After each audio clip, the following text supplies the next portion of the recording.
नमस्कार दोस्तों, एक बार फिर से आपका मेरे चैनल में स्वागत है। मैं डॉक्टर एस खिंची, associate professor, department of geography, doctor BR Ambedkar government college Shri Ganganagar से आपका स्वागत करता हूं। आज हम फिर आपके लिए लेकर आए हैं राजस्थान के कृषि जलवायु क्षेत्र, जिनके बारे में आज हम विस्तार पूर्वक चर्चा करेंगे। इससे पूर्व की क्लासों में हमने बात करी थी राजस्थान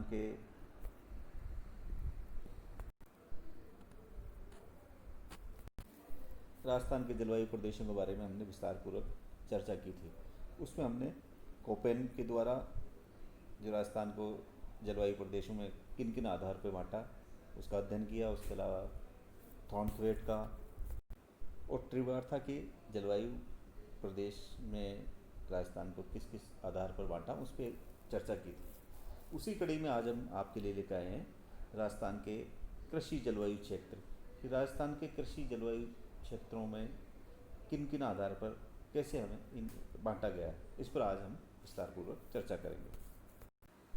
दोस्तों, राजस्थान के कृषि जलवायु क्षेत्र, इसके नाम से ही आपको लग रहा है कि कृषि और जलवायु मतलब दोनों चीज़ों के बारे में आज विस्तार से बात करेंगे कि कृषि किसी भी प्रदेश की वहाँ की स्थित जलवायु दशाओं पर ही निर्भर करती है कि किस प्रकार की जलवायु होगी, वहाँ पर कौन सी कृषि की जाएगी और किस प्रकार की फसलें वहाँ पर उत्पन्न की जाएगी। ये सारी की सारी चीज़ें आपस में एक दूसरे से साम्यता रखती है। या यूँ कहें कि किसी भी क्षेत्र की जलवायु दिशाओं को उस क्षेत्र की कृषि की गतिविधियाँ, जिस प्रकार की कृषि की जाती है, के साथ साथ फसल का प्रारूप मतलब किस प्रकार की फसलें वहाँ पर उत्पन्न की जाएगी, इसका निर्धारण में जलवायु का विशेष योगदान रहता है। फसल प्रारूप को निर्धारित व प्रमाणित करने के लिए मुख्य घटक तापमान की दशाएं, वर्षा का प्रकार कि किस प्रकार की वर्षा होती है, आर्द्रता कितनी होगी, वायु की दिशा व गति किस प्रकार से होगी और वहाँ पर सूर्य का प्रकाश कितनी अवधि में कब कब होता है, इसी पर आधारित है कृषि और जलवायु क्षेत्रों को बांटने का मुख्य आधार।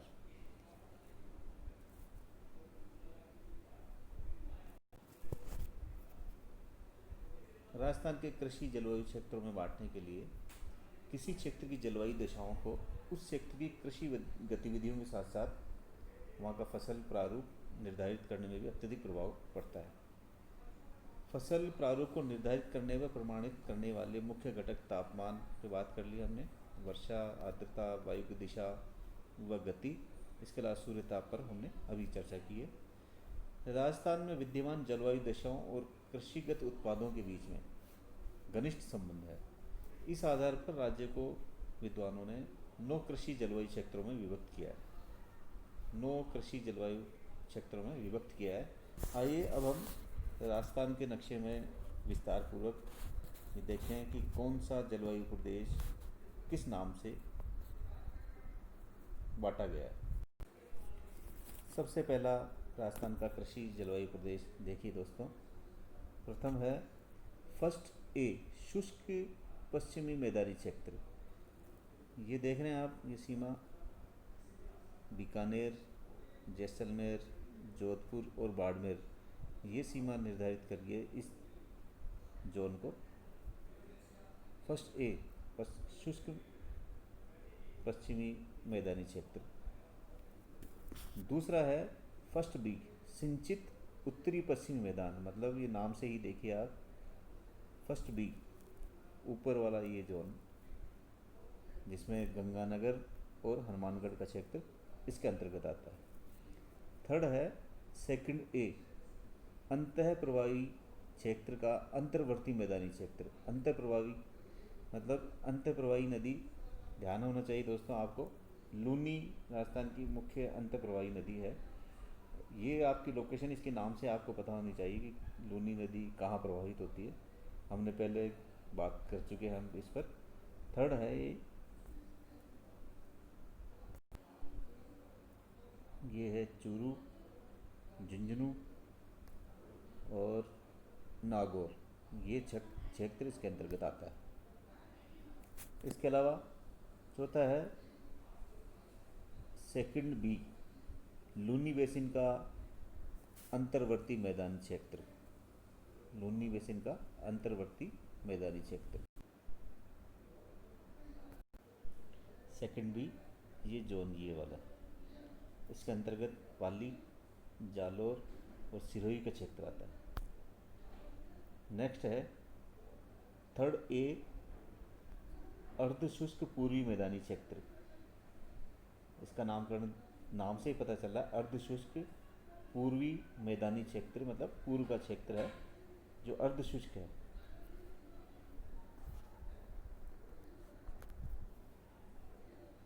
ये वाला क्षेत्र, इसके अंतर्गत जयपुर, अजमेर, टोंक का क्षेत्र इसके अंतर्गत आता है।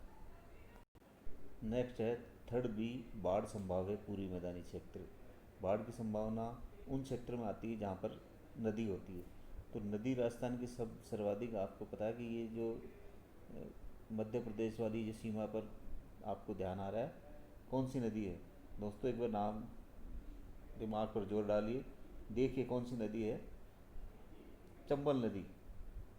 हाँ, आपको ध्यान आएगा, चंबल नदी इस क्षेत्र में बहती है। तो चंबल में बारिश के दिनों में बहुत अधिक बारिश होती है। तो ये वाला क्षेत्र बाढ़ संभाव्य पूरी मैदानी क्षेत्र है, जो जिसका नामकरण दिया है थर्ड बी। ये वाला क्षेत्र थर्ड बी, इसके अंतर्गत अलवर, भरतपुर, करौली, धौलपुर का क्षेत्र इस ग्रुप के अंतर्गत आता है। सेवंथ है फोर्थ ए, इसका नामकरण दिया है फोर्थ ए, उप आर्द्र दक्षिणी मैदानी और अरावली पर्वतीय क्षेत्र। नामकरण से ही लग रहा है ना आपको कि दक्षिणी आर्द्र मैदानी क्षेत्र, उसके अलावा अरावली पर्वतीय क्षेत्र ये जोन के अंतर्गत आते हैं। ये वाला जोन दक्षिण का, इस जोन के अंतर्गत आ रहे हैं भीलवाड़ा, राजसमंद, चित्तौड़गढ़, उदयपुर का क्षेत्र। नेक्स्ट है आठवां, फोर्थ ए, आर्द्र दक्षिणी मैदान। आर्द्र दक्षिणी मैदान मतलब सर्वाधिक बारिश वाला क्षेत्र राजस्थान का दक्षिण पार्ट, ये वाला क्षेत्र जिसके अंतर्गत डूंगरपुर व बांसवाड़ा आता है। अंतिम है इसका राजस्थान का कृषि जलवायु प्रदेश, जिसे नाम दिया है आर्द्र दक्षिणी पूर्वी मैदान। फिफ्थ, आर्द्र दक्षिणी पूर्वी मैदान, ये वाला क्षेत्र जिसमें बूंदी, बारा, कोटा और झालावाड़ का क्षेत्र आता है। तो यही रहा दोस्तों आपके सामने राजस्थान के लोकेशन पे ध्यान दें हम कि 9 प्रकार के जलवायु प्रदेशों में विभक्त करने के बाद किस किस प्रदेश को कौन कौन से ज़िले कवर करते हैं, या किन किन ज़िलों को जलवायु के आधार पर कृषि प्रदेशों में बांटा गया है। आइए आगे हम विस्तार पूर्वक चर्चा करें। प्रथम ग्रुप की बात करेंगे, या प्रथम एग्रो क्लाइमेटिक जोन की बात करें तो उसका नामकरण है फर्स्ट ए, शुष्क पश्चिमी मैदान क्षेत्र, यानी एरिड वेस्टर्न प्लेन्स। ये प्रदेश है जो कि हमने अभी पहले ही बात करी, बीकानेर, जैसलमेर, जोधपुर वो बाड़मेर क्षेत्र इसके अंतर्गत आता है। नाम से ही लग रहा है कि ये शुष्क पश्चिमी मैदानी क्षेत्र है।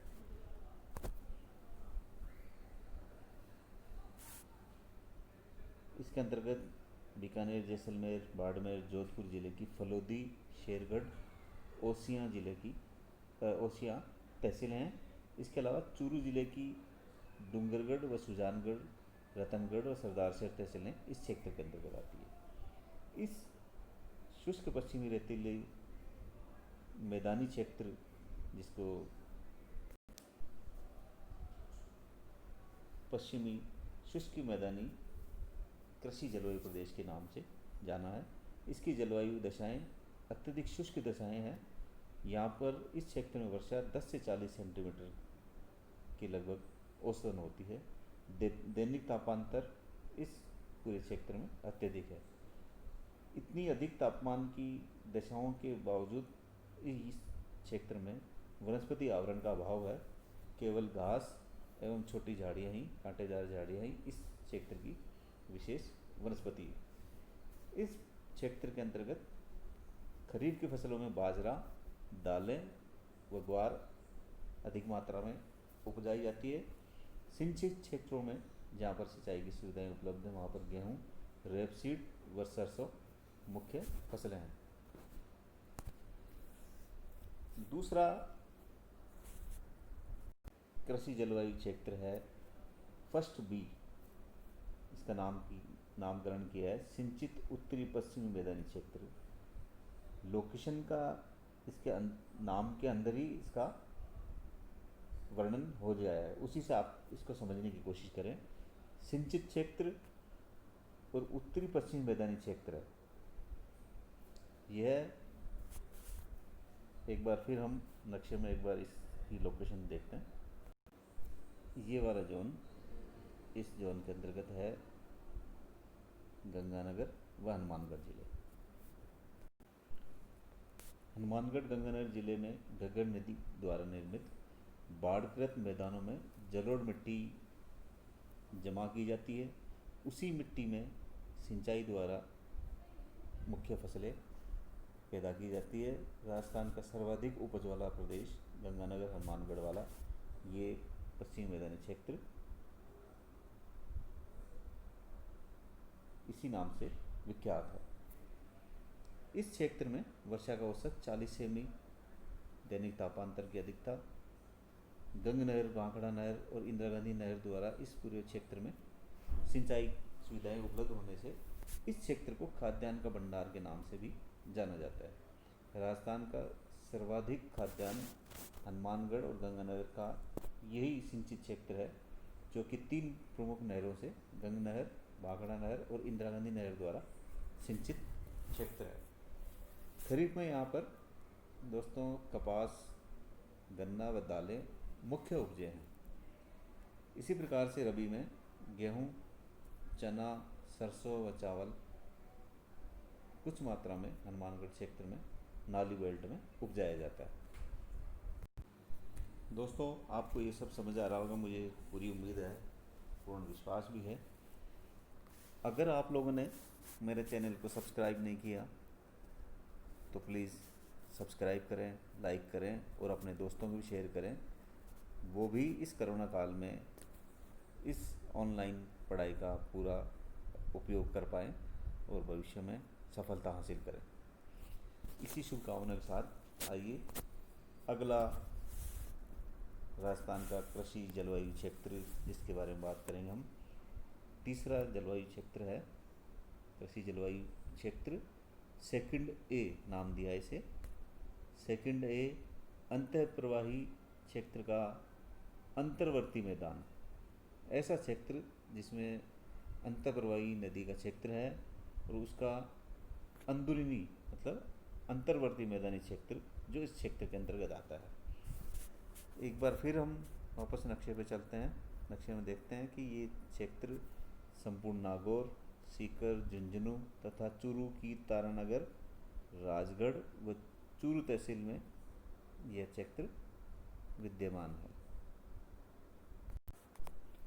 ये क्षेत्र दोस्तों देखिए, इसके अंतर्गत चूरू, झुंझुनू, नागौर क्षेत्र इसके अंतर्गत आता है। दोस्तों इस क्षेत्र का नामकरण जो किया गया है अंतः प्रवाही क्षेत्र, मतलब ऐसी नदी आपको ध्यान आ रही है कि कौन सी नदी राजस्थान की अंतः प्रवाही नदी है। अंतः प्रवाही नदी आपने पहले भी जान रखा है, एक बार मैं फिर बताना चाहूँगा। अंतः प्रवाही नदी में एक बार फिर आपके साथ चर्चा करना चाहूँगा कि ऐसा नदी का प्रवाह जो किसी समुद्री अखाड़ी में नहीं गिरता। ये वो मौसमी नदियाँ हैं जो मौसम बारिश के मौसम विशेष में ही उनमें पानी आता है, छोटी नदियाँ उनमें आकर मिलती है और वो कुछ क्षेत्र में बहाव के बाद वहीं राजस्थान के डेजर्ट में या मरुस्थलीय क्षेत्र में विलीन हो जाती है, या अंतः प्रवाही नदियाँ जो कुछ समय पश्चात प्रवाह के बाद वो टीलों में या कह लें कि बालू मिट्टी में समाहित हो जाती है, वो नदियाँ हैं इस क्षेत्र में। दोस्तों इस क्षेत्र में लोकेशन हमने जानी अभी नागौर, सीकर, झुंझुनू जिले की। इसके अलावा चूरू की तारानगर, राजगढ़ तहसील, चूरू तहसील में ये क्षेत्र सीमांकित किया गया है। इस पूरे क्षेत्र में आप देखेंगे बालू का स्तूपों की बहुलता है। अंतर्प्रवाह क्षेत्र में वर्षा काल में नदियाँ कुछ दूर बहने के पश्चात बालू का स्तूप में ही समाहित हो जाती है, लुप्त हो जाती है। इस शुष्क मैदानी क्षेत्र की अपेक्षा यहाँ की जलवायु संबंधी अतिशयताएँ भी कम पाई जाती है। इस क्षेत्र में कुओं से सिंचाई की जाती है।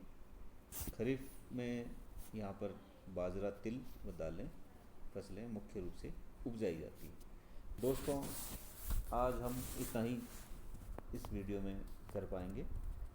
अगली वीडियो राजस्थान के कृषि जलवायु क्षेत्र पार्ट सेकंड में आप, अगर आपने मेरे चैनल को सब्सक्राइब नहीं किया, लाइक नहीं कर रखा, तो आप करें।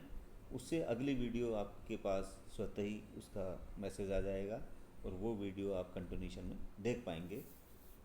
सर्च करने के लिए आप मेरा नाम डालें, डॉक्टर श्याम एस खींची, associate professor, department of geography, doctor BR Ambedkar, government college, Sriganganagar.